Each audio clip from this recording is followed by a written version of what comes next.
Hello. Good evening, everyone. Let's see who is online and who's with us. Say hi if you're in chat right now. Let's see if people are starting to join already. We're getting ready to start writing some chaos monsters today.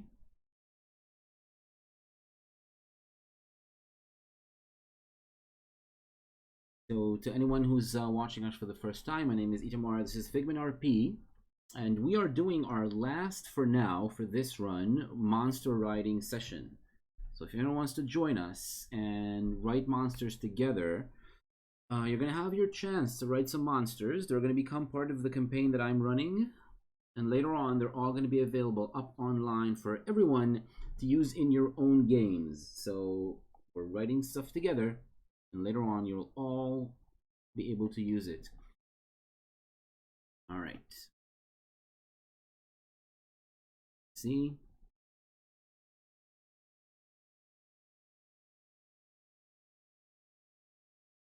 Okay. So while I'm waiting for more people to join, the purpose of this session is to write some monsters that I can use almost whenever. Chaos monsters don't necessarily come from one geographic region on the map, which means that they just tend to pop up.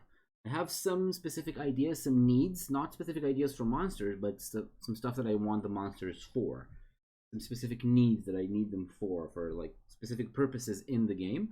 So I'll bring these up, and we'll see if some of those needs help you come up with cool ideas for monsters that do that thing that I need.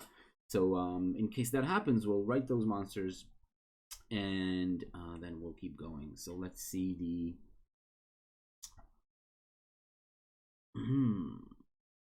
this right. Cool. Let's edit this a little bit, look a little better. All right, so these are the rules. Cat. For writing together. And basically what I'm looking for is monsters that have to do with chaos, one of the basic forces of the universe. There's two of them, order and chaos, which harken to the early days of Dungeons & Dragons, when the first editions came out, way back when in the 70s.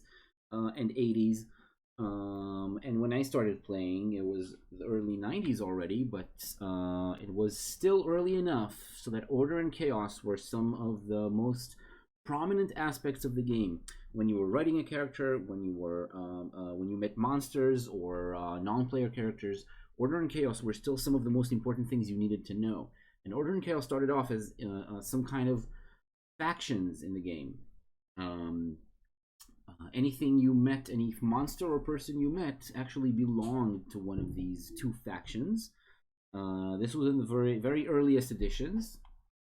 And then later on, it just became an alignment, which is a general way to quantify a behavior and morality of a character. But first, it was like cosmic forces. And this is the way it is in many old school style games that have come out in the past several years. And in our game, in our campaign, this is also what's happening. Order and chaos are two very important forces, and they are represented by important figures in the game world. So chaos monsters are these beings that are tied to chaos, that are tied to the forces of chaos that represent it or spread it around or do stuff that are deeply aligned with chaos. That's part of the purpose of our writing session tonight. All right, so the guidelines are that anything can go. The world of Yalpalor can and does include elements of many other genres and settings. So you can go out of traditional fantasy and you can pull ideas from other areas and other genres. Variety is good. You can make it weird, funny, eclectic, even nonsensical. However, stay away from wacky randomness, meaning just random things for the sake of being random. Try to make everything seem as if it makes sense in some way. Even though these are chaos monsters, they can be very weird. They can be nonsensical. It still needs to seem as if it belongs to the world. It could belong to a game world and make sense under some kind of lens in that world. So don't just be random for the sake of randomness. Puns are more than welcome, a regular rule and even requirement in our show and in these streams, both the Monday and Saturday ones. And hooks and trailing edges are very welcome. That means that we don't need to write everything about these monsters. If there's something that seems like it's missing, like a missing detail to figure out exactly what's up with these monsters.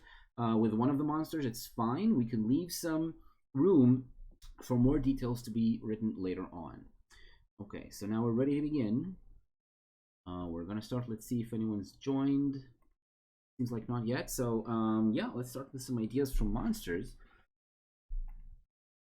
If I want to write some monsters, then we need to know what chaos is like in this world. It's not exactly the same as chaos in most fantasy worlds, because usually chaos is very tied to evil. I know that in more modern settings, it's not necessarily the case. Chaos can be aligned with good instead of evil. But in the old editions, chaos was the force that is anti-civilization, anti-culture, and as such, almost always the player characters were on the side of order, and then the enemies were on the side of chaos. In my world, it's a bit more ambivalent. In fact, there are player characters who identify with chaos in the Monday campaign. So that means that chaos is not necessarily bad or evil, but it does have some difficult aspects. And then some stuff that might seem more beneficial or even benign. So things that have been associated with chaos in this campaign are destruction, life force and nature, especially life force that can't be contained, anarchy, parties, natural magic as opposed to learned magic. So magic that you learn in a school and become a wizard is aligned with order. Natural magic that you have without having to learn it is chaotic. So most of these things are kind of familiar to most people who've played fantasy games. It's not going to be that special. And I think we're going to be ready to begin with the first monster. Because there's still, let's see again. Yeah, nobody else who joined yet, so I'm just going to start with the first monster myself. I will remind you of the rules. Is that the rule for me is that I need to we don't have to accept every idea. Sometimes there's ideas that conflict with each other, and then we have a little vote, or we decide according to what makes more sense. But the one thing I have to do is I have to draw the monster after we're done describing it and giving it stats. Okay, so we have to draw the monster properly so that there's under the entry in the bestiary that we're writing together, there's going to be a drawing, an illustration of the monster, and I have to use only tools given to me by Roll20 to do so. Okay, so that's the rules for me. That's what I'm going to have to do after we're done writing each of these monsters. So let's start. We'll start with the first monster. Oh, by the way, these are the sigils of law of order and chaos. This is the chaos sigil. This is the white one. It's in white, so it's only an outline around the white symbol, which is like this whirlpool of energy. And the symbol of oh, hey, Tigrife. Hey, nice to see you. The symbol of order is this black star. So order's sigil is black, and it's this 8-pointed star. And this whirlpool is the symbol of chaos in the campaign. So this is the way it's been up till now. Itai, you can consult the. Oh, I see some more people in chat as well. Say hi if anyone's in chat right now. So you can see some of the guidelines we have written on screen right now. Things that have been associated with chaos. You can read the last sentence, which is kind of I hope will give you a feel for what chaos is like in this campaign. As I said before, chaos is not necessarily bad. It's not necessarily the enemy of the characters. In fact, they have some of them have aligned themselves with chaos in this game already. So chaos is not necessarily the enemy at all, but it does cause trouble. So the purpose of these monsters are to be for me to be able to use them almost anywhere I want to, because chaos monsters have the tendency to just pop up. The purpose they all have in common is to spread chaos, not just to cause mayhem, not just to fight the characters, but also to spread chaos around the world. And they're not confined to one geographic area, but the area most identified with them on the world map is in the mountains in the south of the kingdom, of Yalpalor. So that's basically the guidelines we have. So what do I need? Let's start with what I need. I need some. First of all, I need to know what. Whoops. I need to know what ChAoS glitches are. I need ChAoS glitches. We need to decide what they are. The purpose of ChAoS glitches in the game is to be a small, mildly dangerous creature that can become a real menace or an actual danger to the characters when it comes in large numbers. And ChAoS glitches are what appears when there's too much chaos in the scene. Okay, there's a mechanic. It's called the chaosometer. It's a sliding scale that goes up and down, and when it gets to the maximum number, ChAoS glitches can just randomly appear depending on the roll of the die. So ChAoS glitches are what appears when chaos just like spills over and becomes too dominant in the scene. And this should be like a pretty small creature, but that has some either annoying or hindering or damaging effect that in large numbers can become a real problem. So that's ChAoS glitches. Something else I need to have is guardians or escorts or like something that a monster that goes around with an important person, someone who's a paragon of chaos, right? Some monsters can be can join this person and be like the guardians or the escorts of that person when they go out into the world and meet people who might be foes or not like chaos and want to fight against chaos, right? So to have something to guard him, that's the main thing that I want to oh, some cool ideas for the glitches. I'm going to read that out in a second. These are the two things that I want to have from today, but you can just come up with your own ideas for monsters, and we'll write these as well. We have a couple of hours for the stream at least. If we go, if you know, if we keep going strong for long, we can even go longer than that. So we have time to write a couple of monsters, like quite a few, even more than the two that I need. So Itai's idea right now is to give each glitch a random ability that he can impart only on other glitches.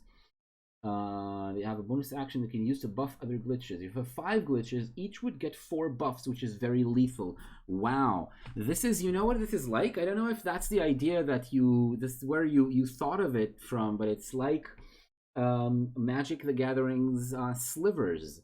You know Slivers, the monster from Magic the Gathering? It's a very cool kind of monster that whenever it's on the battlefield, it's on the board, then all the other Slivers get stronger. So some of them can just buff others, just like they make them like do more damage or be able to take more damage, but others can give them very cool abilities, like there's a sliver that makes all the other slivers fly, or one that protects them from spells, or give them allow them to regenerate. Blizzard did mechanics like that. I took it from them. Oh, cool. I see. I wonder if Blizzard took it from slivers, because slivers were very, very famous, very well liked. And Wizards came back to the idea of slivers like a few times over the past 24, I guess 23 or 4 years since they made them up. So yeah, slivers are very cool. I also saw a 5th edition write-up of slivers. It was very well done, like 5th edition stat blocks for slivers. Whoever did that did a very good job. It's like available for free. I don't remember the name of the website or the person or the whatever, but if you Google it, you can find some really cool 5th edition stats for slivers. Cool. Another idea from Itai, ChAoS Mindworm. It's a parasite that sits inside the brain of spellcasters, causes memory lapses, speech problems, and of course causes all their spells to cause random cause effects. Oh, okay, cool. Yeah, that's really nice. Okay, so let's usually when we write monsters, we decide on the concept, we decide what kind of monster we're writing, and then we start just giving this monster like their abilities, decide what their outward appearance is, their visual appearance, what they look like. Later on, we give the monster the abilities, and we decide in what way this monster is interesting or dangerous or like a formidable foe in combat. And then I give them the stats. We finish up, we decide how many hit dice they have, how much damage they do, and then we just move on. So which monster are we going to start from? ChAoS Mind. I'm going to write down the ChAoS Mindworm ability. ChAoS Mindworm. That's a very cool one as well. Glitches. Yeah, the glitches are very cool. I want to start with the ChAoS glitches as well. So I think that's what we're going to do. We're going to take this down here. Let's write a description for the ChAoS glitches. So first of all, what do they look like? Give me a physical description. What do ChAoS glitches look like?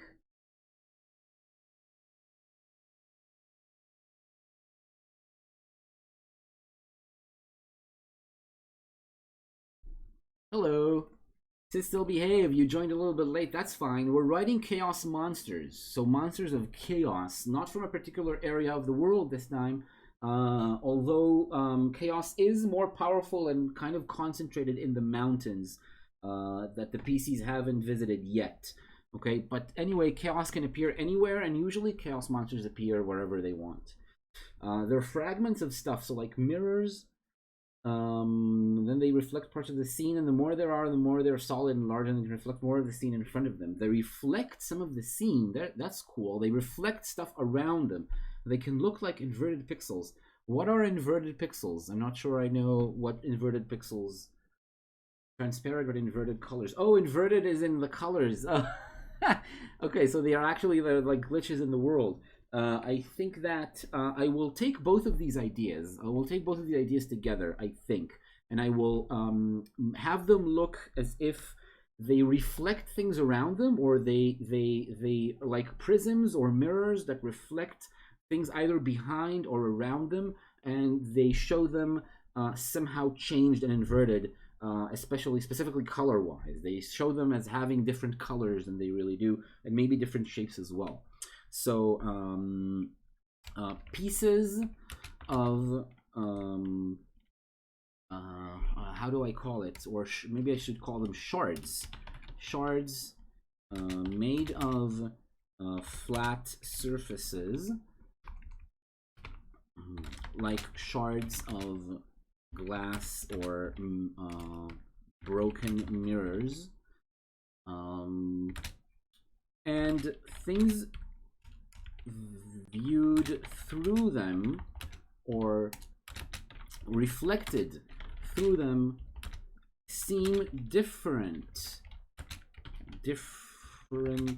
colors, shapes, etc. Let's remember that, because that could be part of their abilities. When we later on we write their abilities in a fight or in a scene, I think it'll be cool if the fact that they show things different than they really are, things around them reflect through them as different than they really are, then that could actually be part of the abilities that they have. I think it will be really cool if it's actually something that's useful or dangerous to the players or the characters. Okay, cool. So I guess that they just float. They float and do not adhere to the laws of physics. So they do not obey the laws of physics. Yeah, let's obey is a better word. They do not obey the laws of physics, and then they can just move around in the air, just move around in space, maybe very quickly if they want to. If there's a lot of them, the players won't be able to see around them. We'll see a different reality instead. Cool, nice. So that's already the abilities, the effects they have, like the effects they have on the scene and on the fight. So let's write down abilities. Enough of them in one place can engulf the PCs, or some of them, and show them a different reality than the one actually around them. Also, they distort sound around them, so when you talk, it comes out garbled, and every time you speak, they echo you, twisting and slowly learning to speak like you, but it twisted you. Oh, nice. Oh, so the different colors, shapes, sounds, etc. They can cause the PCs to attack each other. That would be perfect. Oh, so we'll need to decide what the mechanic works like, right? I can just have them do a check, like a wisdom check, whenever they try to attack the glitches. And if you fail the check, you attack one of your teammates instead. That could be a bit annoying, but cool if it happens once in a while. I don't want that to happen every round of combat. I think, right? I think it's a bit much. But yeah, it is something cool to maybe have happen once in a while.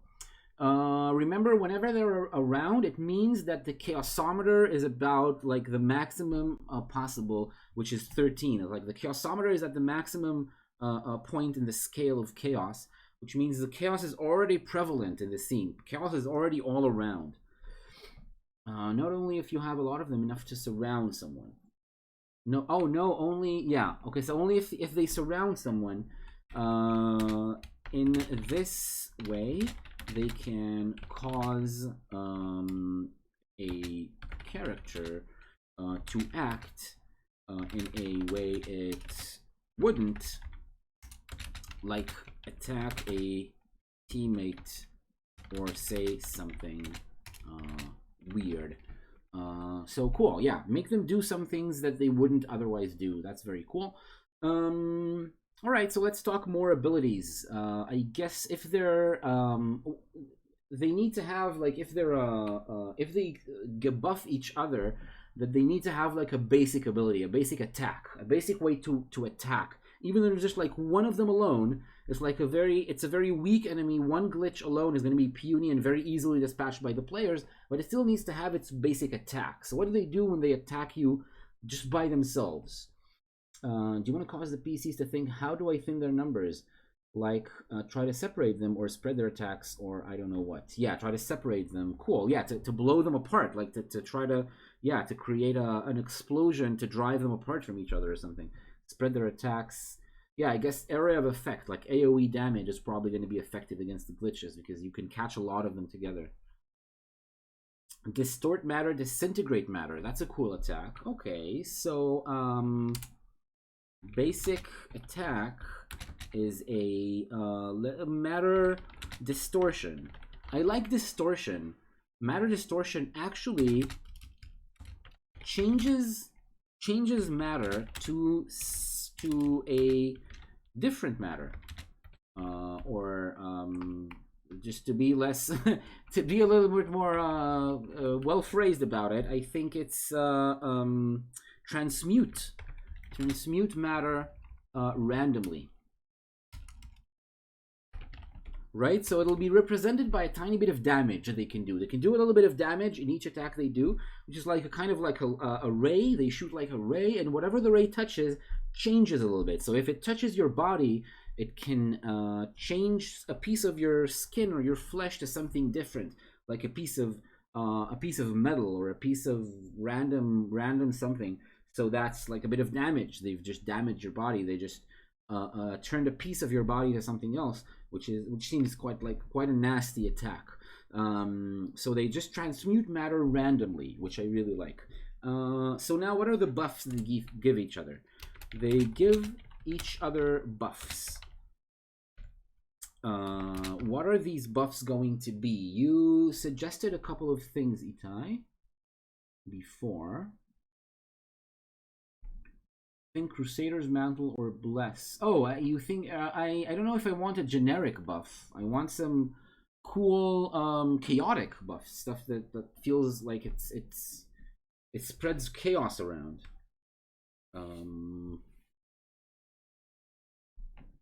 Let's see.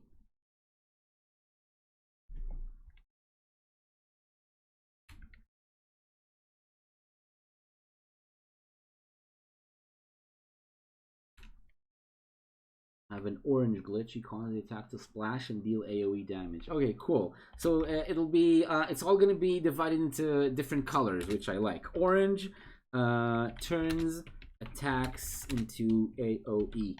Cool, nice. They make attacks splash. What else? So if that's what orange does, maybe we'll have one for every color of the rainbow. Red glitch. It causes defenders to attack faster. They attack earlier in the round and maybe with extra damage or advantage on the roll. Faster earlier in the round is actually relevant for this system, yeah, because often the enemies attack only after the player characters act. If the red one is around, then they are faster.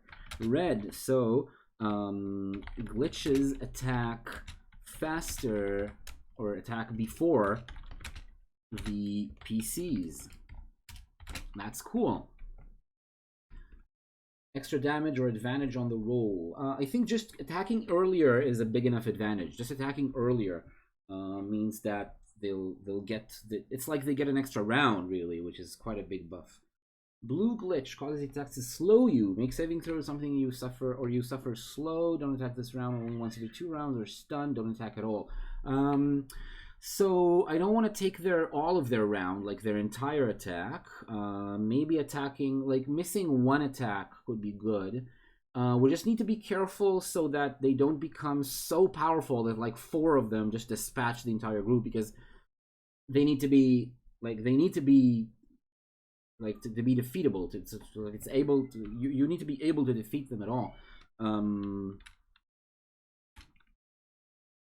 So I think blue slows you. If they slow you, maybe you just suffer a disadvantage. Poison acid destroys armor, weapons, causes you to vomit and harder to attack. Oh, nice. Green is good. Green,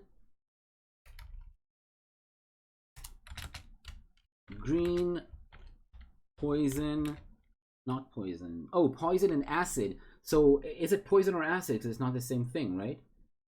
It'd be easy. Reduce AC and AP. So 1 hit kills 1. If they're very cool because they have cool effects. They don't destroy the party. Yeah. So they will be. Each of them will be quite easy to take out. Just like a couple of hit dice. Orange, green, poison. Get disadvantage, I think, to attacks until you make a Constitution check. Blue slows.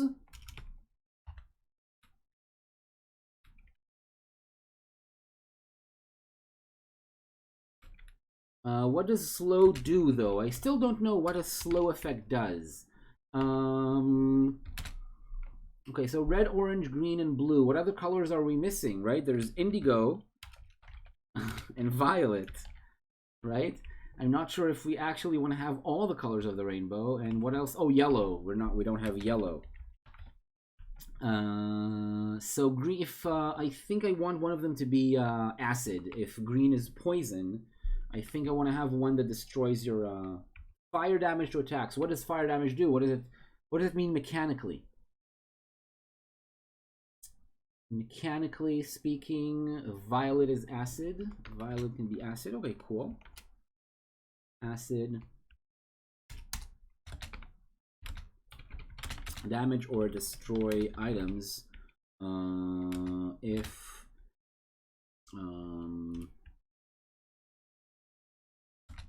make I think a dexterity check or take damage to your items. Okay, so it's ongoing damage. Fire damage is ongoing damage. I think I like that. Fire. Set things on fire and make a dexterity check to put it out. Right, so you're gonna take more damage and your things are gonna be set on fire, like your clothes and your equipment, unless you make a dexterity check to put it out. White glitch increases chaos, so everyone he switches the colors on them, or he can teleport the other glitchers around. Teleport them around is cool. Also, switching the colors on them is cool, but increasing chaos means increasing the chaosometer, but the chaosometer is already on full. Like, if the glitches are around, usually what it means is the chaosometer is already on 13. I'm still gonna write it out because I like the feel of it. White glitch increases chaos somehow. Let's see what it means later. And I want one of the glitches to summon more glitches. So maybe that'll be the black glitch. Summon more glitches. Indigo can be something mind affecting. is order. Oh, right. Black is order. That's true. Yeah, you can have a black glitch. You're absolutely right. This doesn't make any sense. And you're onto it. I completely missed it. Indigo can be mind affecting. Indigo can be mind affecting. And I think if you are, like, it can cause confusion. ChAoS.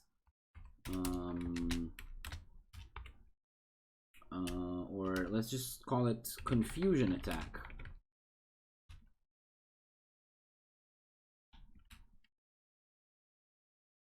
Oh, you're right, that's true. If glitches are the effect of having ChAoS spill over, like go over the limit, then I think summoning more glitches does sound like increasing ChAoS. Okay, so confusion, let's just finish this one. Confusion attack, make a wisdom check or attack a random enemy. Okay, so that's cool. Blue slows. We still don't know exactly what slow means. Please think of more ideas, more suggestions of what it means to slow. Dexterity check will take damage to your items. White increases ChAoS. So now increases ChAoS. So that means more glitches. There's more glitches. These are very cool. And it makes sense as the white one. It makes sense as the white one. It's like the leader. It's like the most important, glitch. It's the leader glitch. Okay, cool. Each other buff. So let's write each buff in a separate line. We have 8 of them. 8 kinds of glitches. That's cool. 8 glitches is quite a lot. We need one to defend also, right? But I guess the poison one kind of defends the rest, because if you take disadvantage to your attacks, then it means it's going to be harder. It's going to be harder to attack the glitches. So the green one kind of defends the rest, and the blue one can create a shield. Actually, can create a shield. I think that's what the blue one will do. It's not a slow. It's a shield. Shield attacks. Create a shield for the amount of damage they cause. Right. So the blue one, if the blue one is around, each time they attack and they cause damage, and they hit one of the characters, they cause it damage, it means that they get a shield for the amount of damage that they caused. So that can actually make them even like much more dangerous than before. I like that. Let's do that. Let's write down the stats for these glitches. So they need to be quite weak individually. So let's make them 2 hit dice. Which means on average they're going to have 9 hit points each. Just 9 hit points, which is not a lot. By now, my 4th level characters, they have plenty of ways to deal 9 or much more than 9 damage in one attack. They have spells that do more than that, and Atlas with their sword can do much more damage than 9. So 2 hit dice means that individually they're not very powerful. The distortion ray should be like a 1. I think they should do a decent amount of damage, though. A decent amount of damage. Something like let's do a 1d13. Yeah, let's do a 1d13 distortion ray, because it should be a weird number. They're ChAoS monsters. It should be a weird die. So 1d13 damage, and then they have the buffs. So all the buffs are the buffs clear?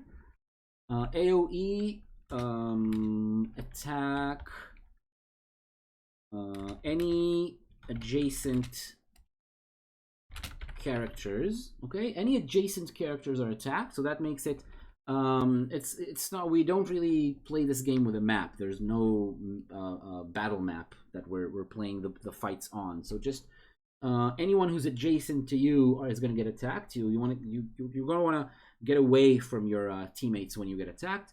Red, glitches attack before the PCs. That's quite clear. Fire, set things on fire and make a dexterity check to put it out. Otherwise, take some damage. Let's make it another weird die. 1d7 damage every round. Okay? So you get set on fire. Yeah, and that's quite a bit more damage. That's actually a big buff on damage that they have. Green, poison.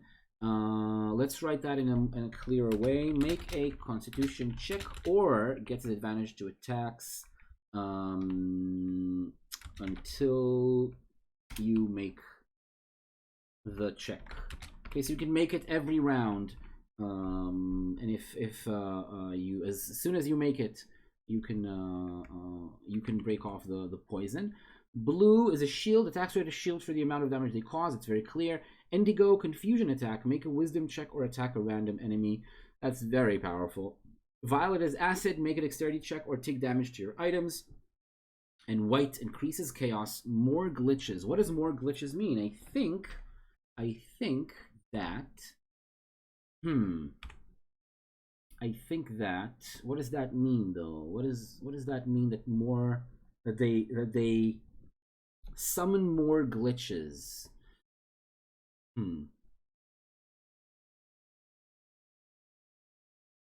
Do they just, whenever they attack, one more glitch appears? It's way too powerful. It's way too much. It's just going to be a wipeout for the party. More glitches, I guess, means that we need to somehow decide how more glitches appear. Maybe instead of more glitches, increases chaos. So successful attacks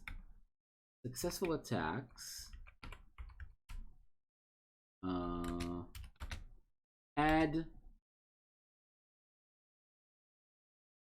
1 to the chaosometer, which is the dial that measures how chaotic the scene is, right? So it goes from 1 to 13. Each successful attack adds 1 to the chaosometer.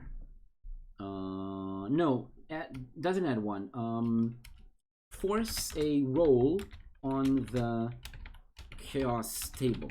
I think that's the best idea I've had up till now, because if you roll on the chaos table, you're gonna get weird results to your actions, and then if you roll a 13, the max result, then more glitches are going to appear, like quite a bit of more glitches.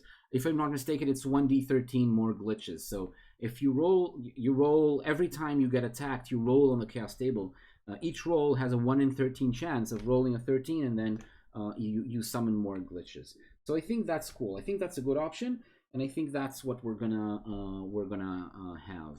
So now that means that having a lot of these glitches together is very dangerous, and having just a bunch, like the best thing to do is to find a way to either separate them and then they won't buff each other anymore, or to be able to just take them out one by one. Just focus your attacks on each one of them, because whenever one of them dies, they don't give the buff to everyone around them anymore. That's cool. That's a very, very cool monster. We also want to have the ability to reflect the world around you in different ways. I would like to have ideas on what that means. If enough of them are around you, they can engulf you, right? They can create like a barrier around you, and they can show you a different reality than what you see. Reflect abilities. Oh, nice. Distort their abilities. Reflect them back on them. That could be cool. So let's call this ability Engulf. And then the ideas for what this ability does is going to be either reflect ability is cool.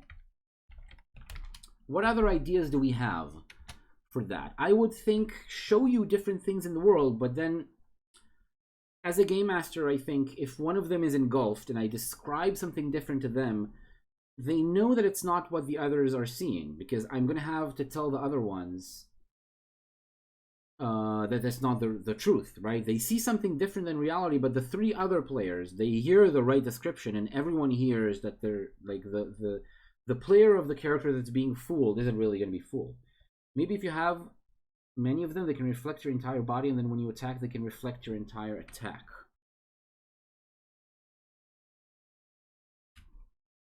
What does that mean? It reflects it back on you?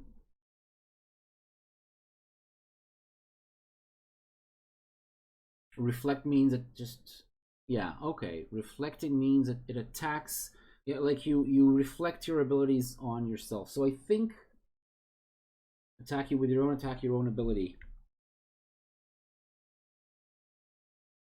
Huh. So maybe they actually create a copy of you that attacks your friends. You have to attack the glitches from within, the one that are engulfing you. You have to fight them.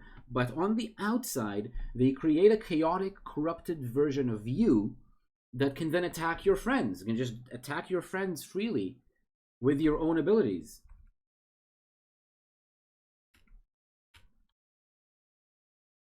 I really like that. I think I really like that. So engulf means that you are you become a corrupted version of yourself, and while you attack the glitches from within, and mess with them, so that the person engulfs attack one of the glitches, describe the chaotic version. Exactly. That's exactly when you attack the glitch from within, your chaotic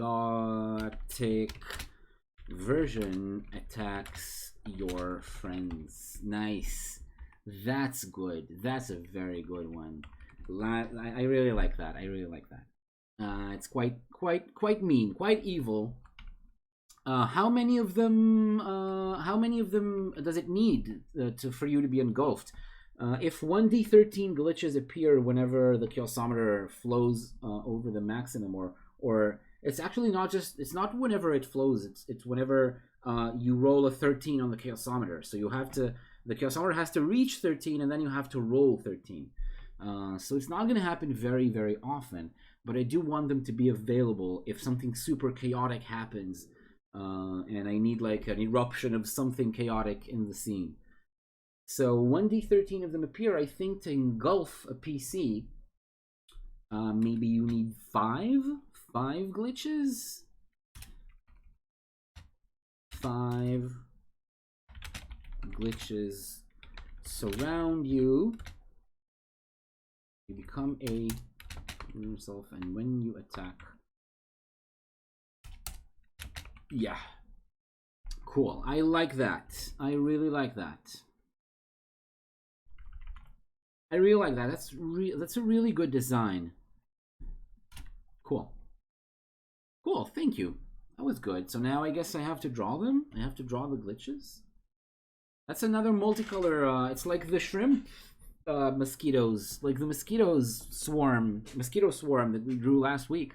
This is going to be glitches, so they're not going to look like mosquitoes or like shrimp. They're going to look like glitches, which is like weird polygon shapes, right? Like shards in the air. So I guess I need to draw some lines. And let's start with red.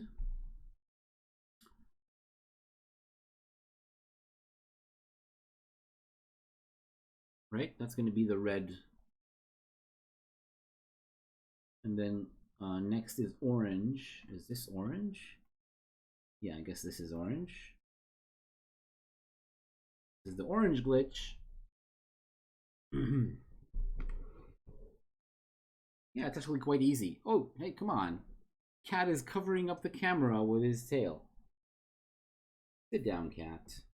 Come on. No, don't move the screen. No. All right. Yellow one. Yellow one is this. almost invisible, but never mind. Cats are chaos, it's appropriate. Yes, yes. He's been drawn to all the talk of chaos, and he came to ruin and break things. That's what he did. Actually, I think that's a little bit boring. Let's draw their attacks. Let's draw their attacks as well. The red one it makes it an AoE. So now the ray, the distortion ray that comes out is like,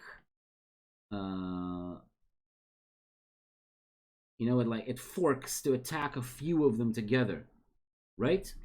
That's very cool. So now the orange, oh no, the orange, shit, the orange is the AoE one. Never mind, delete that. The orange one is the AoE one. So let's draw the orange attack.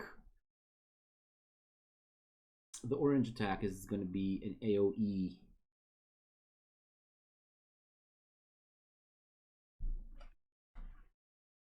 Cool. Nice. Now the red one makes them very, very quick. Very quick. So I guess I'm gonna draw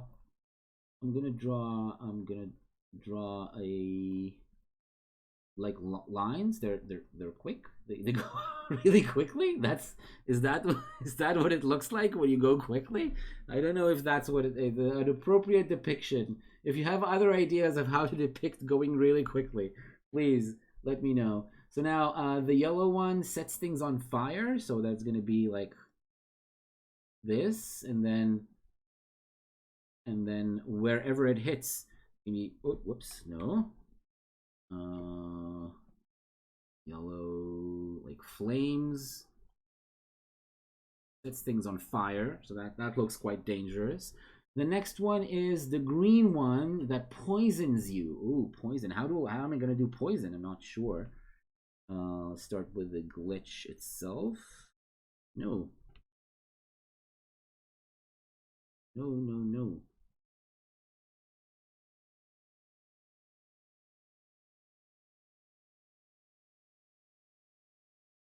This is the glitch. Now, how do we do poison? It's going to drip poison. It's going to drip poison. Yes. Let's make an even thinner line. Just have it like drip. Have like some poison like dripping down.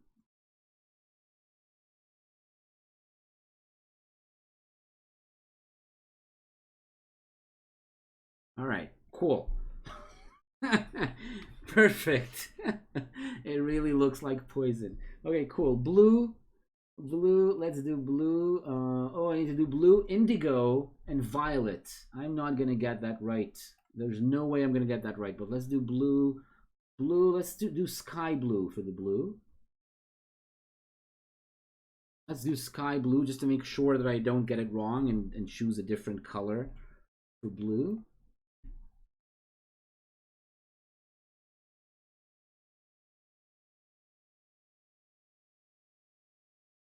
This is the blue one. Now, it does a shield. It creates a shield. So a shield is going to be another.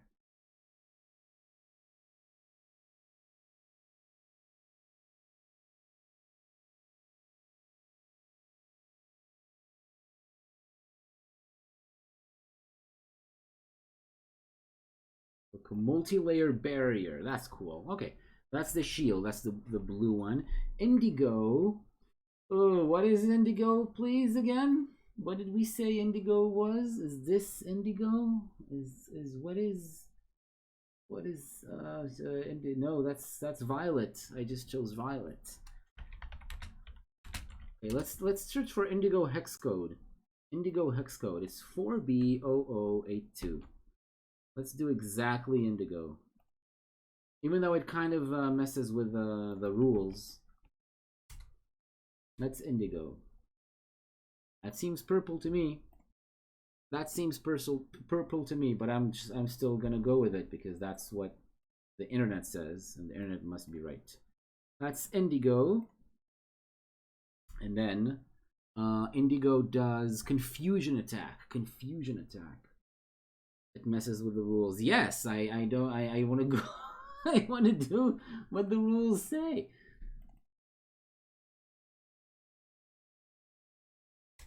Okay. Now, a confusion attack means it does woo, like this, like waves of confusion. Woo. Old sci-fi waves. All right, that's a confusion attack, right? If I ever saw one, this is a confusion attack. And then violet. So now I thought I would choose this as violet. I would think 8FOOFF. Isn't it almost the same? Isn't it almost the same as before? No, this is okay. It's a lighter purple. It's a lighter purple, everyone. Definitely a lighter purple. Okay, let's do it where you can see. So here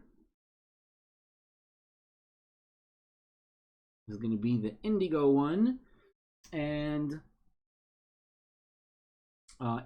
its effect is acid. Make dexterity check or take damage of your items. Oh yeah, there's both poison and acid. Yeah, the acid is just gonna be like an acid explosion. Let's do an acid explosion. An acid, just an acid.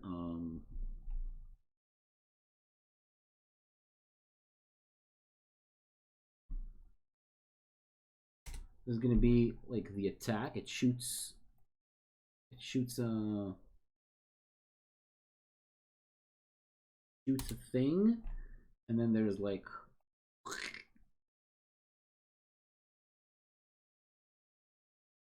This is acid.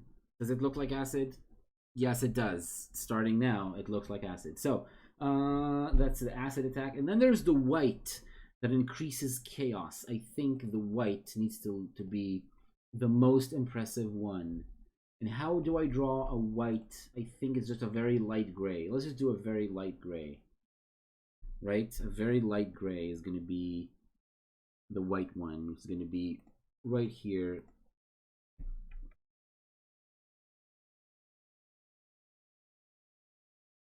Not light gray. This is light gray.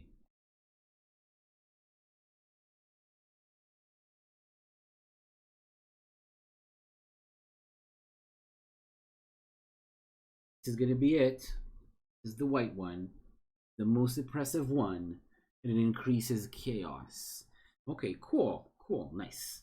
I don't know how to draw that increases chaos. I don't have any idea of what to do here. So that's it. That's the drawing of the glitches, the chaos glitches. Let's move the red around a little bit because I think it's not in the frame right now. Yeah. Okay. So this is now all contained in the frame properly, and yeah, I think it's time to go on and write more things. So let's go on to the next monster. Thank you very much. That was awesome. We now have chaos glitches. I remind you, my purpose for that is to have something that's like just a random explosion of chaos. Just whenever I need, if something super chaotic happens, mainly if the PCs did something very chaotic, I want to have like a random explosion of chaos. I'd like to have that in my arsenal. There is a mechanical way for them to appear. As I said, if the Chaosometer gets the maximum, and then they roll on the chaos table, and they get a 13, which is the maximum result, just a bunch of glitches appear. So that's an option, like in the mechanics, but I want them to also be able to be able to just throw them on the players if I just need some super chaotic thing to happen. So that's very good. Other ideas we've had. Chaos glitches we've already written. Now, I need some creature that serves as kind of like a guardian or escort to a Chaos Knight. There's like Chaos Knights walking around. I mean, only one appeared on screen up till now, but there is such a thing as a Chaos Knight. It's like a champion of chaos, and I want creatures that go around with this champion of chaos. And Itai suggested before the Chaos Mindworm, which attacks spellcasters, gets into their brains, and changes their spells and makes them like affects their senses and makes them like confused, but also makes their spells more chaotic. So that's a cool one, a Chaos Mindworm. What other ideas do you have, or do you want to write one of these? Will the audience contribute to order when these creatures appear and mess with them? Oh, yeah. So first of all, whenever you contribute to order, whenever you summon the order sigil in a scene, then it brings the chaosometer down. It immediately brings the chaosometer down. So if it's on 13 and you invoke order as an audience member and the symbol appears and the music, then it goes down to 12 immediately. If you do it again, there's going to be there's a cooldown on that, but if you wait the cooldown, you do it again later, it's going to go down to 11 and whatever, or from whatever it is. So it always goes down by one. That's already help. And you also let the players use the table, use whatever option they want from the chaos table, just to choose the best one for them. So you will give the players a good tool to win the fight, right? You're gonna make it possible for them to win in the fight against the chaos glitches. So that's the way you're gonna be able to contribute to the fight. All right. So yeah, what else are we gonna write today? Give me more ideas for chaos creatures, chaos monsters. It can really be anything. I remind you, they do come from the mountains, or they don't come from the mountains. They come from somewhere else, but they are concentrated in the mountains in the south of Yalpalor. That's where the chaos forces are more concentrated, although they do appear wherever they want to, or wherever chaos happens in the world at large. So yeah, any more ideas? Sit still, behave. You're around. Itai, are you still there? Shin was around before.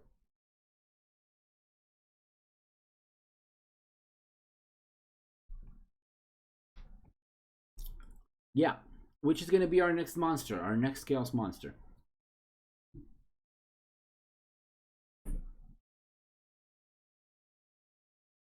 Any ideas?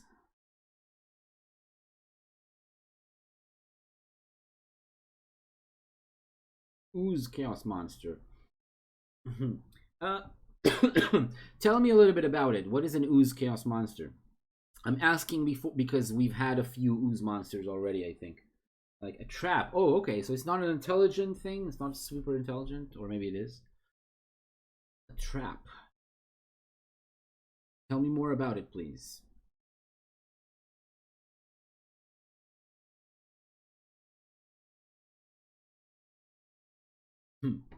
Cool.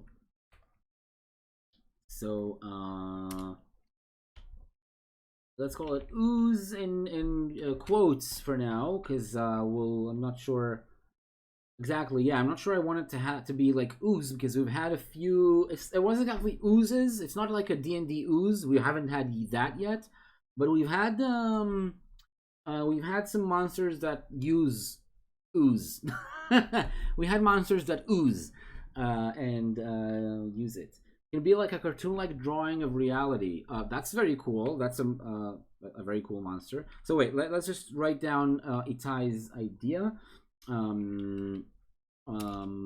Trap on the floor, flat on the floor. Then it envelops you. That's very cool. Envelops you. Sit still, behave. Please elaborate on your idea. What is a cartoon-like drawing of reality? I really like that one. What is that as a chaos monster? What does it look like?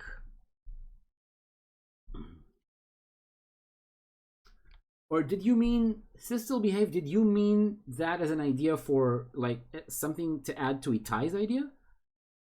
It's flat on the floor. It looks like the floor. So you mean it's something that looks like a drawing of something? Oh, I see. Okay, okay. So it's not a separate idea. It's actually a cartoon like drawing flat on the floor, then it envelops you as a trap. Oh, nice. So it's either, it can be flat on the floor or wall or ceiling, right? It can be on any kind of surface, then envelops you as a trap. Yeah, it's flat. It's a flat. It's like a two-dimensional creature. It's a two-dimensional creature. Right. All right. Now another idea by Tai is a fruit bat, a chaos fruit bat. It's actual fruit. It's an actual fruit that grows on trees. A watermelon, a giant watermelon that grows on trees. Uh, chaos fruit bat. Fruit bat. Giant watermelon that grows on trees, then jumps on you to suck your blood. That's very cool. Nice. So what do we like best out of these four things? One of them is just a need that I have, the guardian slash escort. Other three are like more like actual ideas that we can flesh out some more. Which of these four are we going to choose? It's going to be a vote for you. You make your choice, please, and tell me which one are we going to do.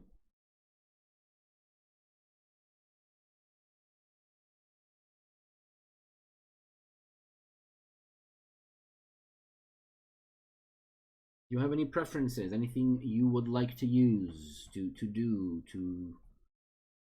flesh out, to implement, to write out, to get to know, to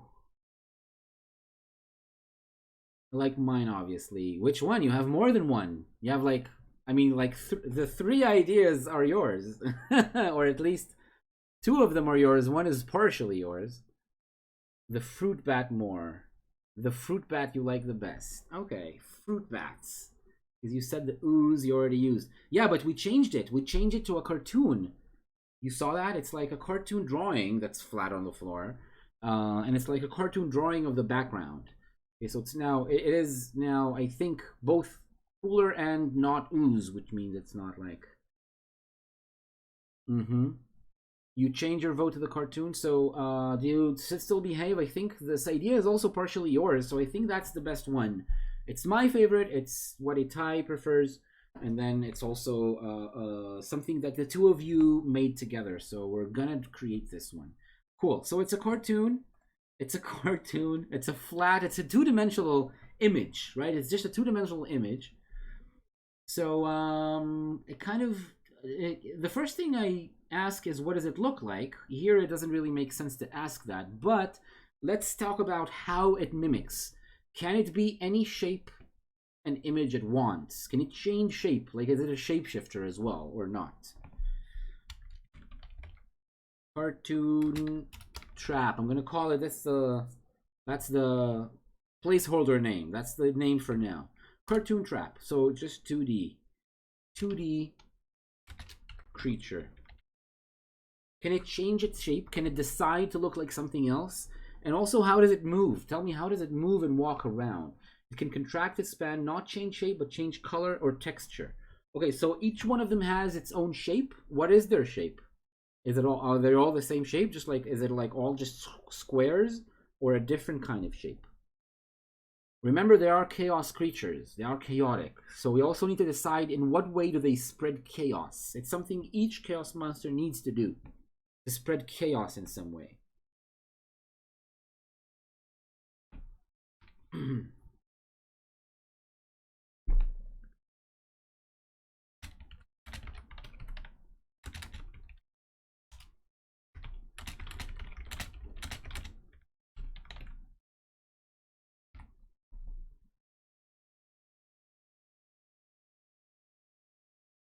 Yes. Any ideas?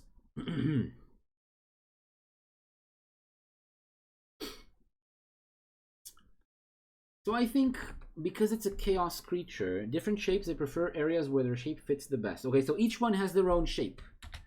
Each one has their own shape. Rectangle, circle, oval, long and thin,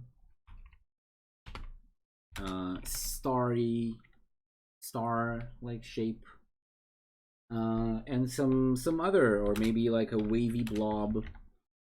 and they're looking for places where their shape fits the best. So they can change their size a little bit, and they can change their texture and their look, but they can't change their shape. So that's cool. How do they move? How do they move around?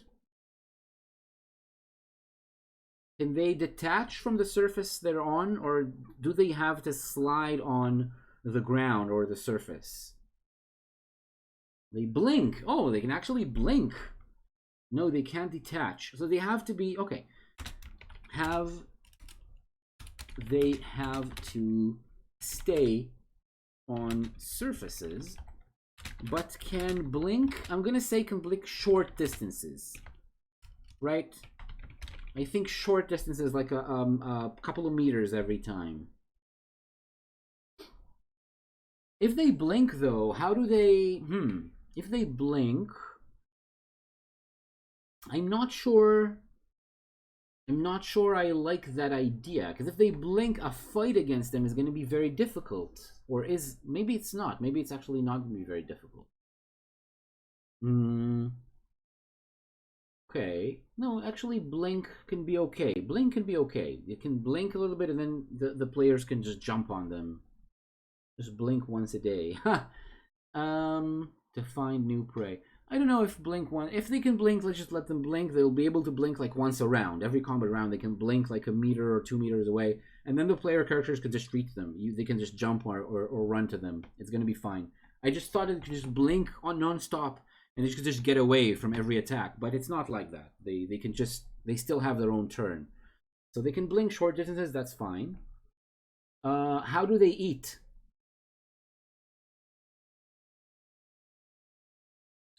How do they eat? Tell me, please.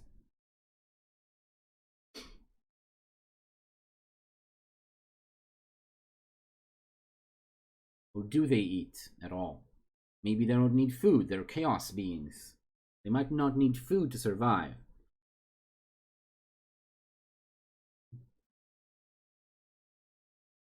They eat spirit. Ooh, souls. Oh my lord. Nice. Nice. They eat spirits. They eat spirits, souls. And enjoy your tears. They laugh at your pain and enjoy your tears. Okay. So they need to get you, they in order to devour your soul, they need to get you like scared. Right? Scared and distressed. Maybe when you're trapped, you're reminded of all your worst memories. Oh no! Oh no, that's terrible. They're actually a part of a larger thing's life cycle, and they eat misery, they evolve into something new. Oh, so they want to turn into something else. They're part of something else, like they're just one phase of something else's life cycle. Huh. Itai likes the idea that they are you're reminded of your own worst memories. So okay, that seems very harsh, but if that's the idea, we can roll with it. Let's say, so when you're trapped, again, I want a physical description. When you're trapped, they envelop you, like you touch, like one of them mimics a door, for example. You touch the door, you touch the handle, and then they just engulf you, they envelop you, and then you're trapped inside the 2D drawing or something. That's what happens. Am I right? Is that the right thing?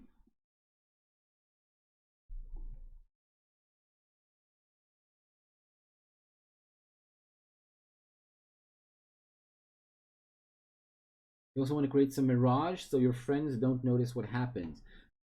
So I need a more a fuller description of what happens there. You're like mute and frozen on the wall, and you watch them follow some illusion down the corridor. Oh, I see. I see. Okay. All right. I wonder how you GM this, right? I wonder how you relay this to the player who's just been attacked or eaten by this thing. You know, they're engulfed. You have to tell them in secret, or do you just tell them outright, out loud, next to the table, so that like everyone else hears you? in my show on the Monday show, I can write something to someone in like text. I can write something in secret. I don't love that solution, but it's possible. It's possible to do. And around the table, you can just pass a note to someone. You can have a note ready, like printed out in advance.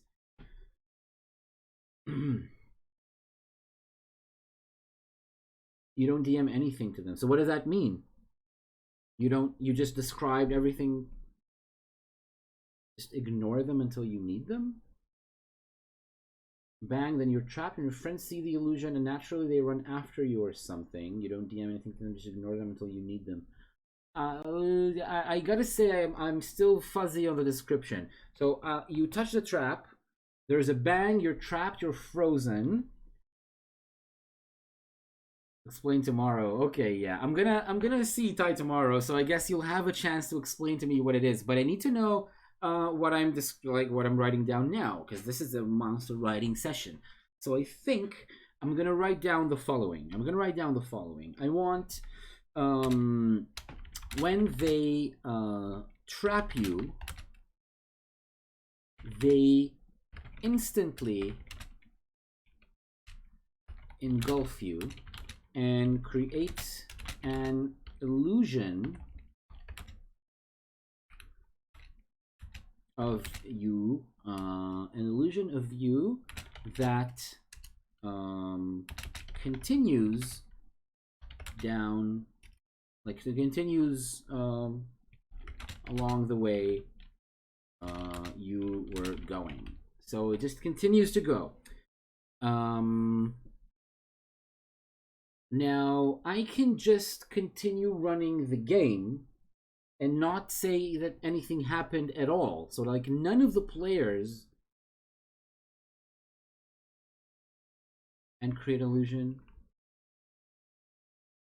They instantly engulf you and create an illusion. Yes, thank you.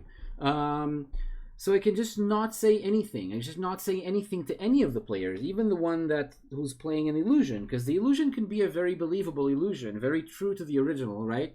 Who acts exactly like the other one does, but the original is trapped without the player's knowledge at all in the trap. So I like that option, because when that happens, that means I can later on, I play a whole scene or a whole conversation, like the next room of the dungeon or whatever. I just narrate it and we play it and we do the fight or the whatever exploration happens in the next room over. And all this while, the character was trapped in a trap before, like a few minutes earlier, and the player doesn't even know that yet. And then at the end of the next scene, I can just go back, or I can say, okay, you are now trapped in a dark place and you don't know what's going on. And only then do they discover what's been going on this whole time, right? They kind of realize that the one with them is an illusion. It's like it's not the original one. I wonder if there's a way I can do it to have them doubt what I'm describing, like to doubt it, to not be sure if it's even the right thing, and then just keep going and only realize later on that this is an illusion. I wonder. Okay.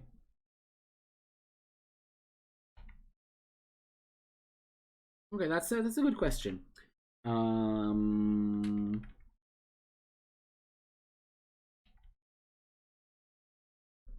Okay, I'm going to now ask. They blink short distances. We know that they eat spirits or souls. So when they're done with you, you're dead, right? You die. Your spirit has been eaten. You're dead, and they just open up and you fall down dead on the floor. That's if they're done with you. What else can they do? Is there anything in any way they can attack? Any way they can attack the other groups, the members of the party, or defend themselves? Let's say the party is onto them really quickly. Let's say that the other party, it's a trap, so no other forms of attack or defending itself or something. It just like blink away. That's the only way it has to escape. Just blink away to somewhere else. Fall into the trap, then they try to eat you. Yeah. And if they discover you, they can just tear you apart.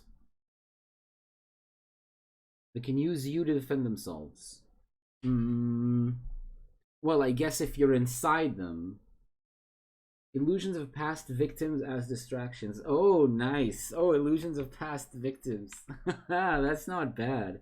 They have the spirit, like they ate the spirit of past victims, right? They can maybe create illusions of those victims. Aren't we adding on too many powers? If they can create illusions of people that have been inside it, then maybe, or actually maybe it's not too many powers. They can create illusions of past victims. And now if they can do that, they can use these illusions to lure prey, right? They can actually use these illusions even before you get caught. They can use these illusions to lure you to the place where they are. Like if they're mimicking like a carpet or like just a piece of floor, they can create an illusion that stands on that piece of floor and then invites you over to shake their hand or talk to them or something, and then it's like a trap. So they can use the illusions both before and after. But I think it's going to be very cool if there are no challenge in an actual fight.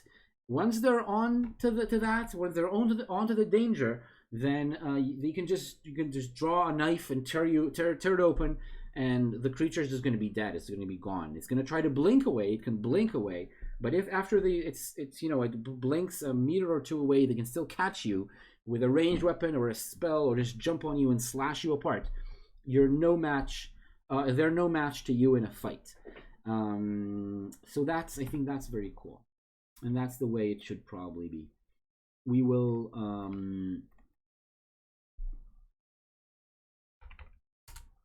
no match in a fight. They can try to blink away, but they cannot defend themselves. Cool. Any other ideas? Maybe the victim occasionally has dark flashes of memory they're being made to relive. Cool. So while you're inside, you are subjected to past memories. You experience vivid flashbacks of important events in your life. The illusion player. Nice. Okay, cool. Yeah. Okay, I like that. In the game, the hint could be sudden flashes of memory. The hint... Sudden flashes of memory. Interesting. Again, I'll need to decide exactly how I DM that, how I describe what is happening. Because I'm not sure if it engulfs you, it immediately engulfs you, and then it keeps going with you, with your friends, it keeps going with the party. Does it keep going with the party? Or is it, I don't know exactly what's what it is going to feel like. I don't know what it's going to feel like to the players, you know? Let's start drawing it. And I think I want it to be in a dungeon. I want it to be in a dungeon because it feels like a dungeon, so like an old D&D monster. So I'm going to draw a dungeon corridor.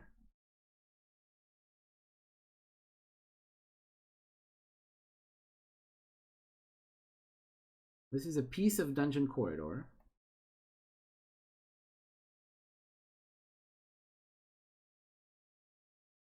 Right, that's a wall. That clear? It's very clear that's a wall, right? It looks like a wall. Has bricks like a wall, right? And then there's the floor. There's the floor underneath.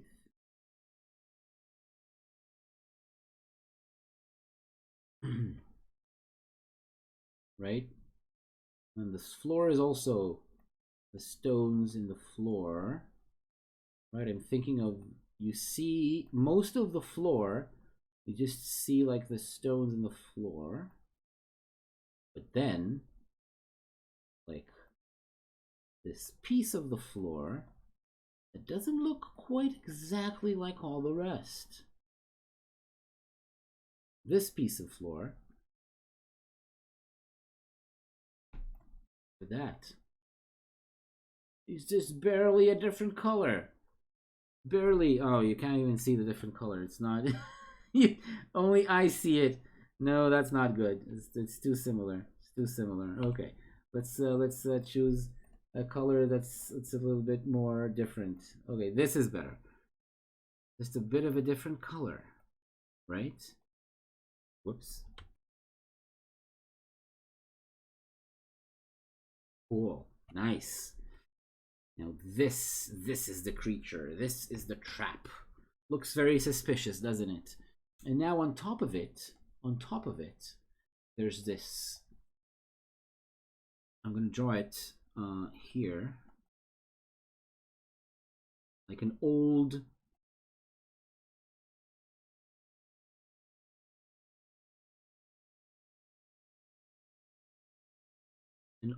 victim reaching out with a hand.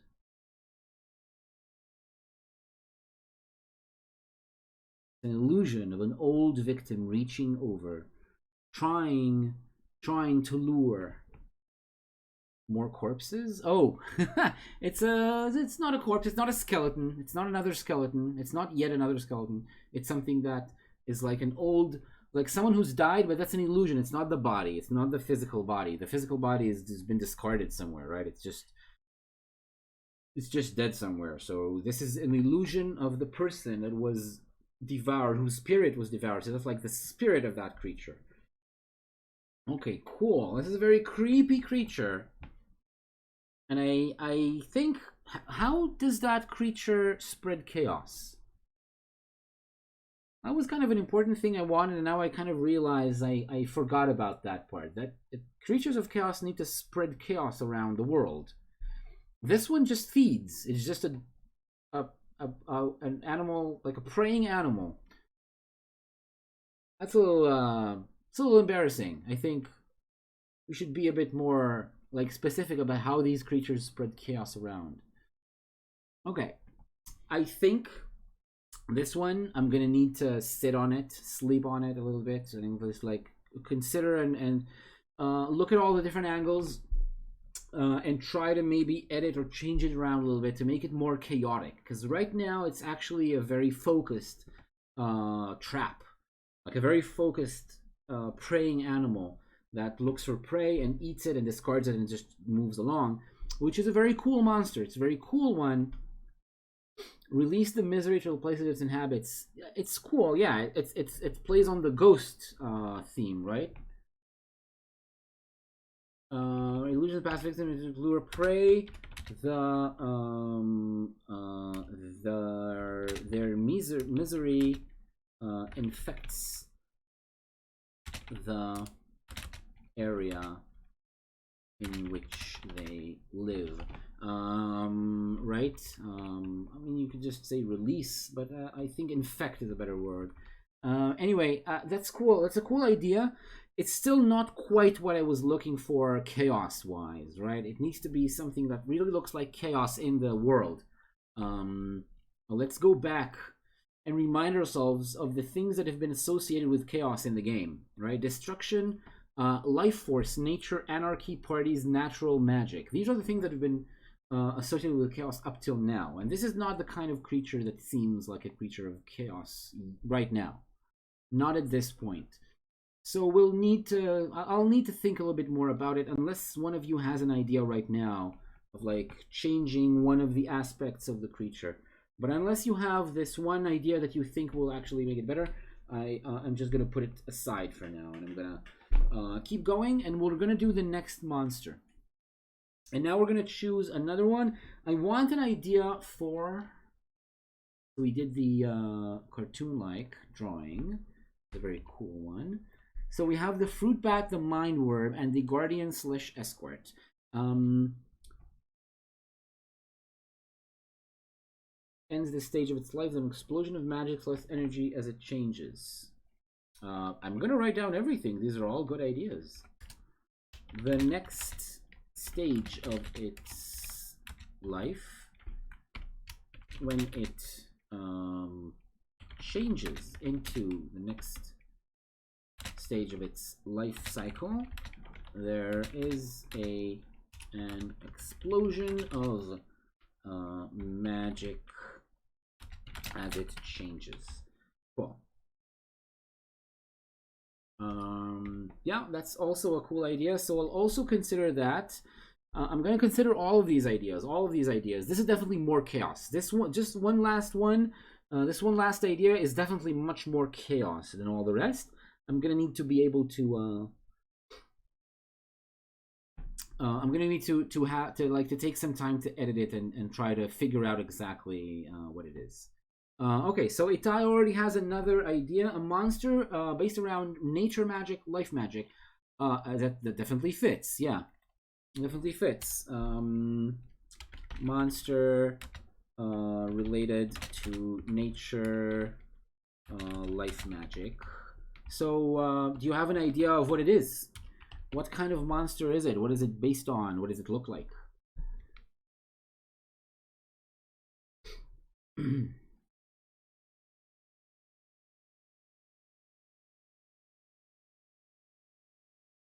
What kind of life, nature, magic do we see in the game? Life and nature magic. We saw a statue that came to life. There was one statue that came to life and became a leader of the forces of chaos in an area, in a city. That was one idea. The order, like the people who served that creature, they call themselves the Life Knights, and they wear white, all white. They're not really an order because it's not order; it's chaos. But they still wear knightly regalia, and they call themselves the Life Knights, and they're all dressed in white. And they do many chaos servants do druidic magic, so they do they grow things, they make things grow, create unstoppable growth that breaks apart buildings and civilization in general. There was also the Tree of Life in the previous quest, the quest before last.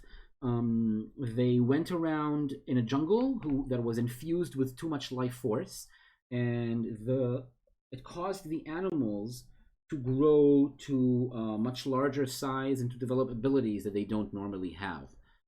So really what happened there is that whenever a monster got wounded or hurt, instead of losing hit points, it just healed up the hit points above their hit point maximum.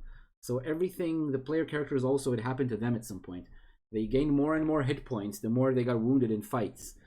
And then they grew and their bodies changed and they evolved in unexpected ways. That's also something that happened in the game in areas that's like influenced by chaos. Life imps, limps. They go around imbibing very small amounts of life force into small inanimate things. Oh, they bring things to life. They limp. Limps. Okay, limps is cool. Let's write that down as an idea. Limp. Life imp. Goes around imbibing life into small inanimate things. Very cool.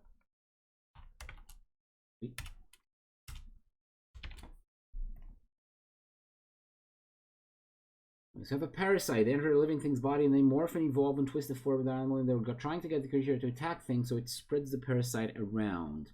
Okay, cool. Parasite.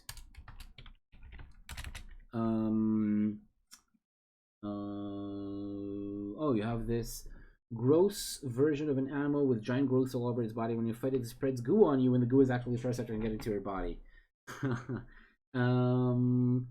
Enter living things' bodies, changes them and gets them to attack and spread things around. That's also a very cool idea. That's very nice.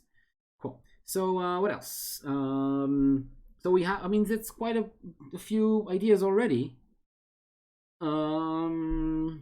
of these ideas, which one do we like the best? Basically a zombie-based parasite. Oh yeah, it's like the zombie worm.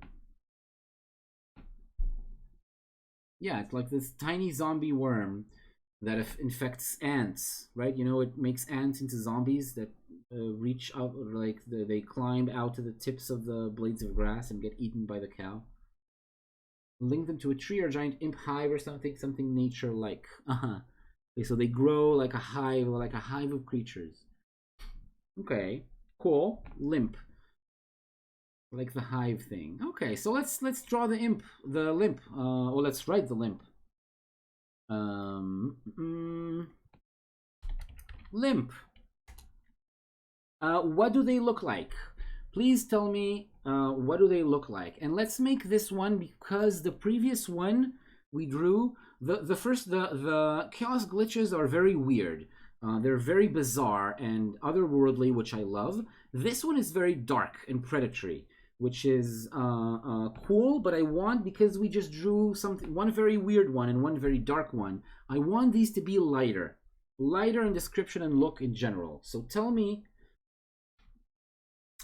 what the limps look like. Not the queen yet. Actually, you are talking about the queen. Kill the queen. It's not a queen. It's like a dry druid tree thing. It's like a fat green wasp, and it uses its stung thing or sting thing to fill things with life. Oh, cool. Okay, so the limps are... They look like fat green wasps. Add something... add something unrelated to the wasp. I want to have something that's funny or random or weird about the description that makes the wasp not just a wasp. Yes, exactly. That's exactly what I'm looking for. Change the heads to mice. Okay, cool. A cool idea. I think I'd like something else. Heads are mice heads.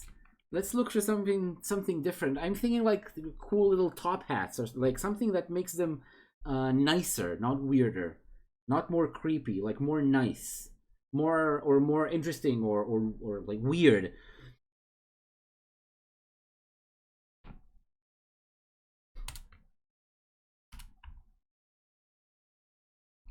They exude sweet smells.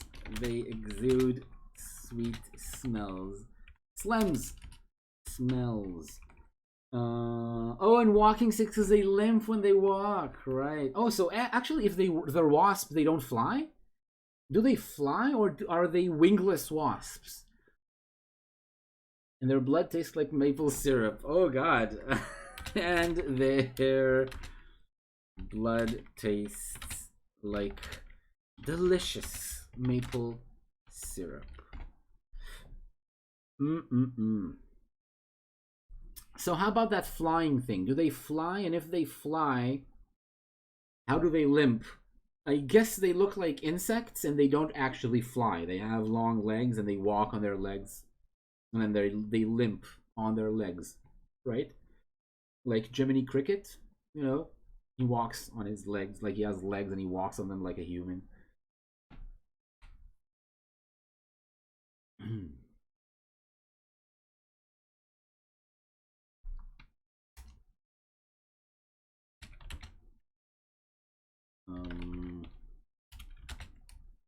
Organized. They belong to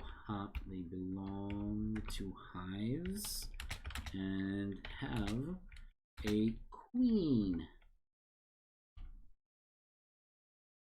Cool, I like that. Yes, no, they're not organized. They just belong to hives. Yes, definitely not organized. They just go around doing what they want. So now, the most important thing, they can imbue life into inanimate things. Inanimate things.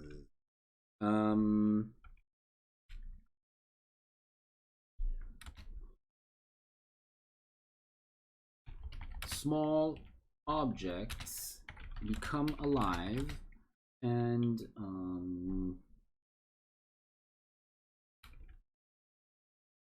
they become alive and Are they alive forever once the small objects become alive? When you approach the hive, you see tons of dead, rotting things flying or creeping around. Oh, yeah. So the hive is crawling with random objects, flying and crawling around. Nice. The life saps out. So they're not alive forever. Okay. Okay, so only things that they've recently brought to life are like buzzing around and moving and rolling and crawling around in the hive. So they bring things to life. Okay. Their objects die, but they die and rot rather than go back to being inanimate. They die and rot. Oh, they actually become alive. That goes back to being dark again. That goes back to being dark.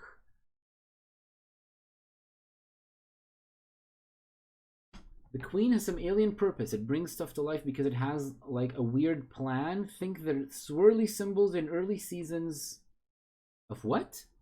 Early seasons of what? Game of Thrones? What do you mean swirly symbols? I'm not sure. What swirly symbols? What am I missing? What am I forgetting? Early seasons Game of Thrones? Of the White Walker symbols. Yes. So I mean the symbol is gonna be this. We have the symbol. It's the ChAoS sigil, right? The ChAoS sigil is gonna be if it appears as a symbol at all. But I think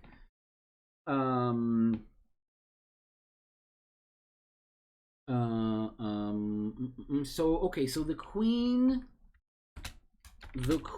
has some indecipherable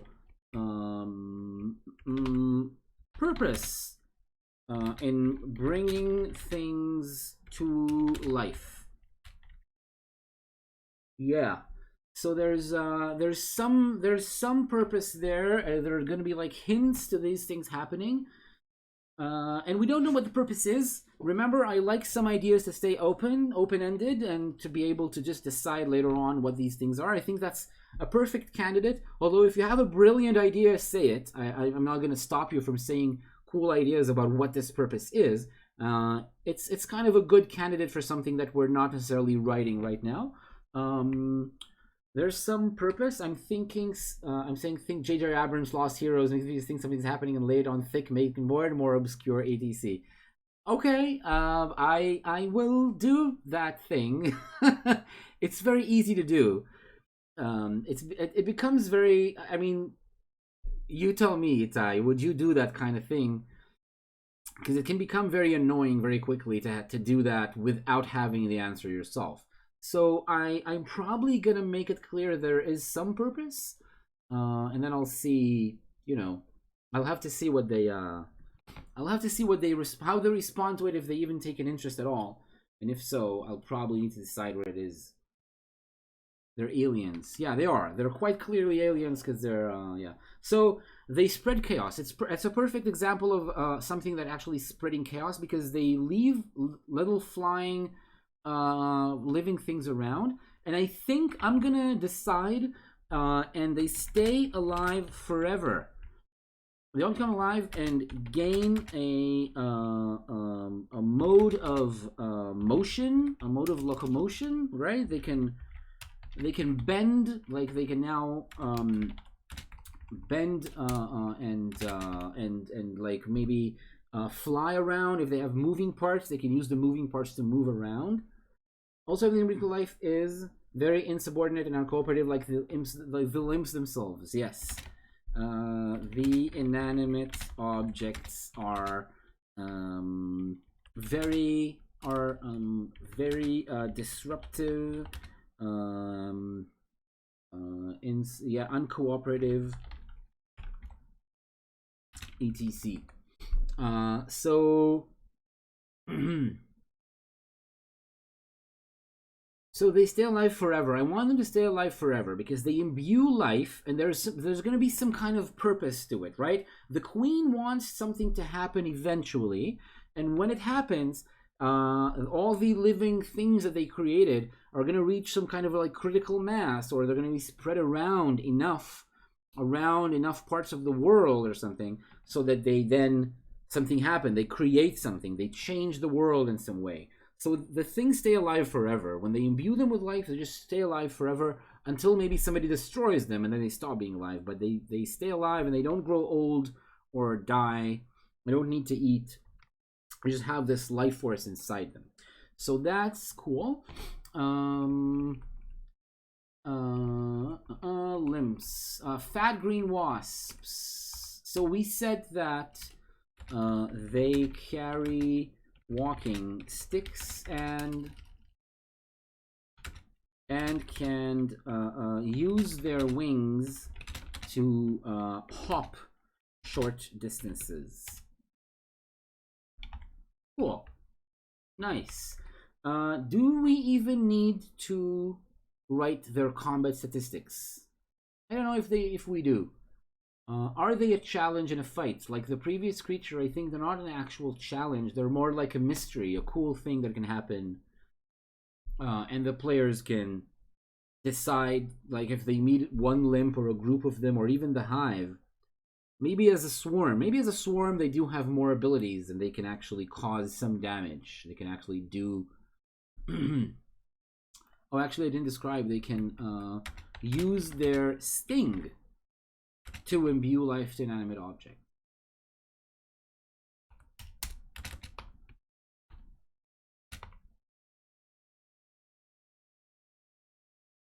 You can squash them, but be careful or they'll bring your shoes to life. That's cool. So,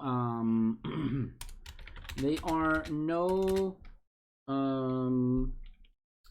they're not dangerous in a fight.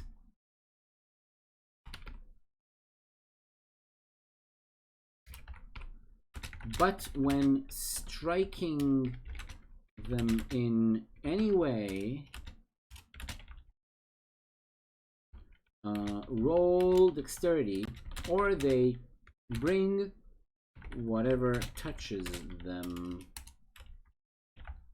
to life. Yeah, they can just do it very, very quickly. Nice. Cool. I think it's time for me to draw one of them. To draw one of these creatures. Fat green wasps, I guess. Let's try. Let's try fat green wasps. So this is gonna be no. No.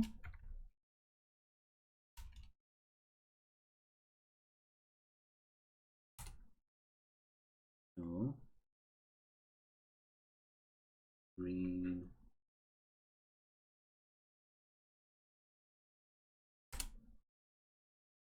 No. Oh, I see. Darker green. I'm trying to get a darker green than what I'm given here. Okay, this is a good green.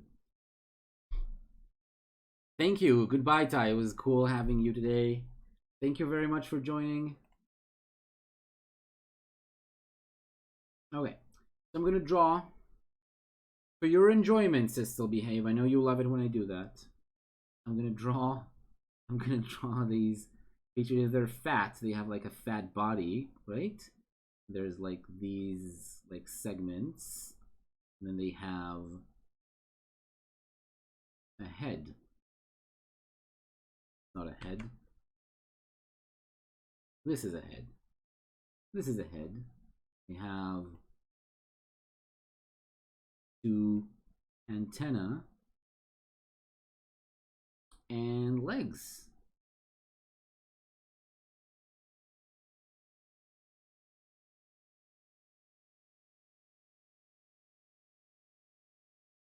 They actually have feet. They have small, tiny feet.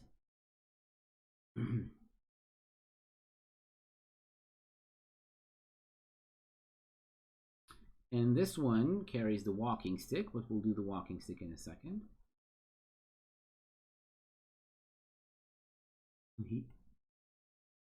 That's the mandibles, the little mandibles they have, right? They have mandibles. Yeah, let's make them a little stripy.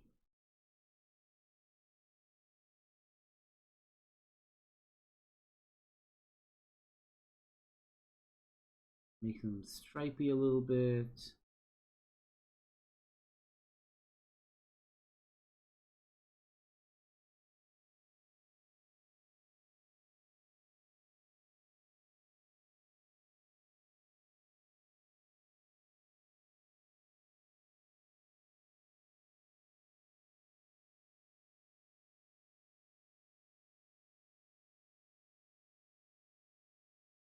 All right. So they're stripy, and this one is oh, they have a sting too. They have to have a sting.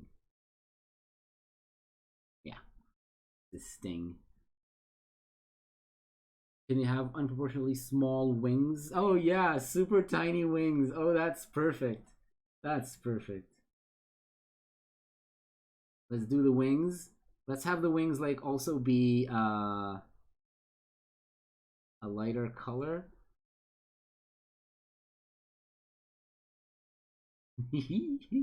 They're a lighter color, and I mean, it looks like they can't even carry. They can't carry anything.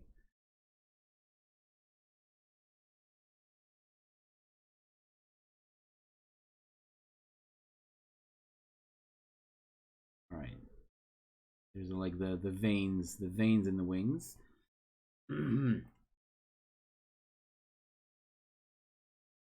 Right. Cool. No. Yes. Let's move to brown color and draw a walking stick. Oh, that's too thin a line.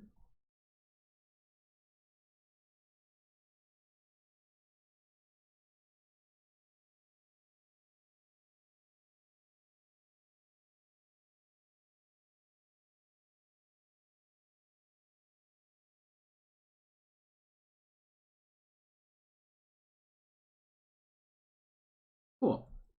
Nice.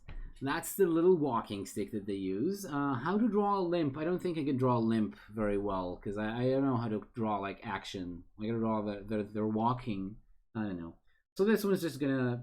I'm just gonna have to describe a limp when it walks. Nice. I'm not gonna draw anything else like the queen or something. Maybe I'll draw a little. I'll draw a little thing that they animated. That can be nice. Let's draw a little thing that they animated. Like this one animated a key. This one animated a key.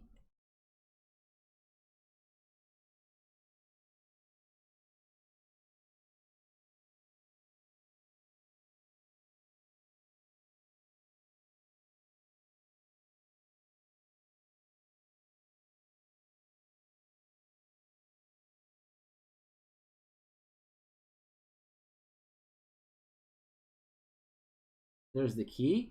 And the key is flying.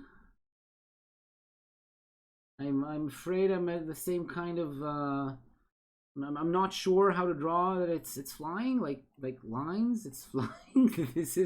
This means that it's flying, right? It's flying through the air.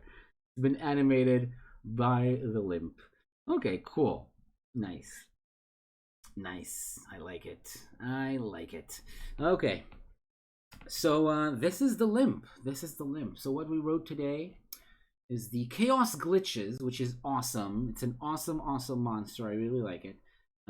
They're like a real menace in a fight. They're very dangerous if they're in large numbers, but they're also like a strategy to beat them. Just pick them off one by one and focus like until you like each one of them that dies is going to be like a big debuff to the entire group. And they're very evocative of chaos. That's very cool. The cartoon drawing of a trap. It doesn't have a name yet, which I really like the concept, but there's some ideas there. First of all, it's not chaotic enough. It doesn't feel chaos. And then also, there's something there that feels a little bit too focused. and not in the right direction. Like I want it to be, I wanted to gel together in something that feels like it makes sense. Everything that we said together, like it creates illusions and it reminds you of your past life and it eats your spirit, and also it can blink, and also it can mimic surfaces, and it's a trap. It's like too many things. There's too many things that are when you kill it, there's also a burst of magic or chaos. That's also a good idea. Oops. Also, when you kill it, yeah, all of these are good ideas. It's just that we can't have all of them together. We can't have all of these ideas together. So I'm gonna have to sit and just like think it through a little bit. Didn't I? Okay. To think it through a little bit more, I'm gonna have to make sure that I'm gonna remove some of the elements, gonna strengthen some others, rewrite something, and I'm gonna make it into a monster that actually feels like a chaos thing, like a chaotic thing. I think I'm gonna make it also a little bit lighter. It's a little too dark. It's like if I was searching for horrible things in a dungeon, like horrible dungeon monsters for an old school D&D game. This is a brilliant idea. This is an awesome, as it is. It's really good. But I want it to be more in line with Quests of Yalpalor, the world of Yalpalor, and what chaos was already established as being. Not just not necessarily like really bad, ominous things happening. More like things having to do with life and life force, and things happening seemingly randomly, but actually there's like a plan behind it. So I think that I wanna rewrite this monster a little bit. And we have the limp, which is brilliant. The limp is just brilliant. Again, it's not much in a fight, but it can still cause a mess. It can still be something interesting for the characters to investigate, for the players to try to like figure out what they are, what they do, what their plan is, and then later on, maybe after they met them a couple of times in different places in the adventure, maybe like the third or fourth time they meet them, they can meet the queen. They can actually realize that they're all part of the same big hive, and there's like actually a queen somewhere, and she has a plan, and that's really cool. And I think I actually know what the queen looks like. I already know what the queen looks like. Fake doors that open to let them into hallucinations. AUs. Oh, I like that. Fake doors. I'm gonna write that too. That's one of the best ideas yet. Fake doors or other openings, right? Into hallucinations or AUs. I like that. Like alternate versions of the world, and then I can then ask the player to narrate like one of the like the character's imagination or hallucination or how they perceive the world. That's very cool. All right, I like that. I like that one. That's really nice. Okay. Cool. So that's some very good ideas. These are some very, very cool ideas. I think I really a bakery some write down random ideas, like random ideas that they just say jokingly as a joke during the game. I'll write them down secretly, and then when they go through the fake door, I dump them right into that thing that you just mentioned in passing, and it becomes like a whole session thing. They have to figure their way out of the trap. Cool. Nice. I actually really like that one. They literally asked for a florist AU. Yep, I did. That's true. I mean, they played one. They played one for half a session at some point, right? They actually role played. The characters role played their characters being in a flower shop. So yeah, I think they're gonna get to experience some of that soon. Cool. These are monsters. It's the kind of monsters I don't know exactly when they're gonna come up. It's the kind of monsters that I can't predict, because they can be anywhere, and they're forces of chaos. So really, it depends on when I feel like I need to just inject some chaos presence in the scene. So I think I'm just gonna leave that one at that, and we'll see how we proceed. And I'm just gonna look for opportunities to bring them back in. That's it. All the rest is going to be determined during the game and in later sessions, because right now there's not going to be any more of these monster writing sessions in the near future. This run is over. I'm sure I'm going to have more of these in the future, but for now, next week is a break. We're taking a break. We're not going to have a Saturday night session, and 2 weeks from now on Saturday night we're starting a new adventure. Choose your own adventure, this time the one that I am writing. So it's not going to be a book. It's going to be a choose your own adventure in which you, the audience, plays the main character, but I am the game master and I'm writing the story as we go along. So it's not from a book. It's something that I am the game master for. So that's the first adventure. Is going to be 2 weeks from now, and you are welcome to join us. Sit Still Behave, or anyone else who's watching this in the present or the future. Thank you very much, everyone, for joining us. Thank you for being with us tonight, everyone who proposed ideas for cool monsters. The world of ChAoS is enriched thanks to your presence, and the players are going to be very grateful, I'm sure, for your contributions when they meet these terrible, cool, funny, weird monsters in the game. Join us Monday night for Questers of Yalpalor, and Saturday night, starting 2 weeks from now, for a new adventure in which you play the main character. And until the next time I see you, play hard and stay safe, and have a good night.